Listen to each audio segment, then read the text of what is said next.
Assalamualaikum warahmatullahi wabarakatuh. Perkenalkan, nama saya Muhammad Nazir Nur dari kelas 11H. Hari ini saya akan mempresentasikan hasil resensi buku bacaan saya yang ditugaskan oleh Pak Fadil yang berjudul Matahari, yaitu series ketiga Bumi dari penulis yang berjudul Terry Lee. Oke. Pertama-tama mohon maaf saya telat mengumpulkan tugas ini Pak, karena saya membeli buku ini di awal bulan, lalu datang di pertengahan bulan April kemarin.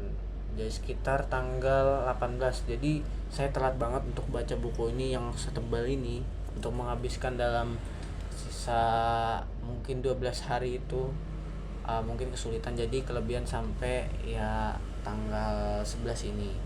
Dan saya mengejar 2 target buku karena ada miskom dari teman yang mengatakan bahwa waktu bulan Februari atau bulan puasa itu tugas membaca buku itu diliburkan. Jadi saya tidak baca buku, tetapi saat saya tanya lagi ke teman yang lain, ternyata tetap membaca buku. Jadi saya dari tanggal 18 itu mengejar sampai tanggal 11 ini mengejar membaca 2 buku. Oke, buku yang pertama ini, lalu yang kedua ini yang nanti saya akan buat sendiri videonya terpisah di video yang kedua yang saya akan upload di YouTube. Oke, yang pertama ini.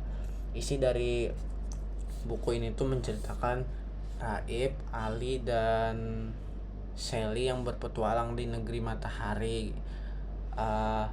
Singkatnya seperti itu. Lalu pada pertengahan sampai akhir cerita, mereka itu setelah selesai berpetualang di negeri matahari, mereka itu akan ke negeri para suku bintang, yaitu negeri yang misterius di cerita ini yang tidak disebutkan. Bukan tidak disebutkan, tapi saya belum melanjutkan seriesnya, baru sampai ketiga ini. Mungkin di series bintang yang keempat nanti akan insya Allah saya baca dan saya mengetahui suku misterius itu. Untuk lengkapnya atau singkatnya seperti itu. Lalu untuk kelebihan buku ini tuh, dia itu bahasanya mudah dipahamin karena menggunakan bahasa remaja. Mungkin karena target pasarnya pun remaja-remaja yang ingin membaca novel. Ini tuh juga terlalu fiksi, sehingga tuh nggak memberati pemikiran, kayak cocok loginya itu tidak terlalu banyak gitu.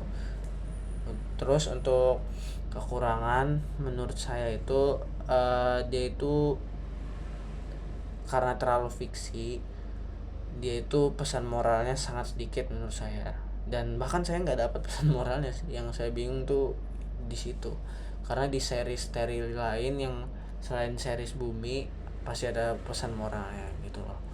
Lalu kekurangannya juga yang lain itu tuh karena saking fiksinya itu, cerita ini tuh berat, terlalu absurd banget. Jadi untuk memahaminya tuh saya lama membaca buku ini karena terlalu fiksinya itu.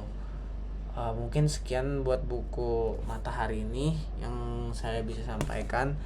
Assalamualaikum warahmatullahi wabarakatuh.